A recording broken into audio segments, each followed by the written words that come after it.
ธรรมะทั้งหลายทั้งปวงมันมีอยู่แล้วที่จิตของพวกเฮาบ่ต้องไปบำเพ็ญบ่ต้องไปสร้างอีหยังบางคนว่าต้องให้ทานว่าซั่นทานคือการให้วัตถุธาตุทุกอย่างที่เฮาเหลือใช้แล้วบ่เฮ็ดให้เฮาวุ่นวายเดือดร้อนเนี่ยให้เฮาแบ่งปันให้ผู้อื่นไปมันบ่แม่นของเฮาจักอย่าง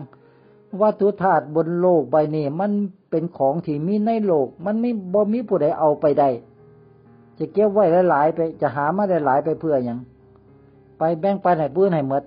มันบ่ได้หยังหรอกจากการแบ่งปันน่ะแค่ให้ได้ฮู้ว่ามันบ่มีหยังเป็นเฮาให้เข้าใจลงไปมันบ่มีหยังเป็นเฮาเป็นของเฮาจักอย่างหรอกนี่คือลักษณะแห่งการให้ทานมันครับเขาจะเว้าให้มันชัดกว่านั้นนี่คือว่าจาคะดีกว่าจาคะก็คือการละออกสละออกละของที่อยู่ภายนอกทั้งหมดที่เฮาเข้าใจว่าเป็นของเฮานั่นละเอาออกไปให้หมด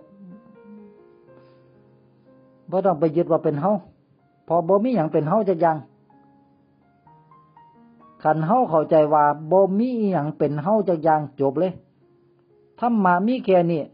มันบ่มีอีหยังเป็นเฮาจักอย่างเพราะว่าเฮาบ่ได้มีตัวตนเฮาคือความว่างเปล่าใสๆบริสุทธิ์เลยคือจังความว่างเปล่าใสๆที่อยู่ต่อหน้าเฮาเนี่ยใสๆเนี่ยว่างเปล่าอยู่ที่ต่อหน้าเนี่ยมันบ่ไปบ่มาด้วยความว่างเปล่าใสๆเนี่ยมันบ่เกิดบ่ดับด้วยธรรมะเพื่อการตื่นรู้พ้นทุกข์ได้เพราะรู้ LINE@ ปัญญาเก่า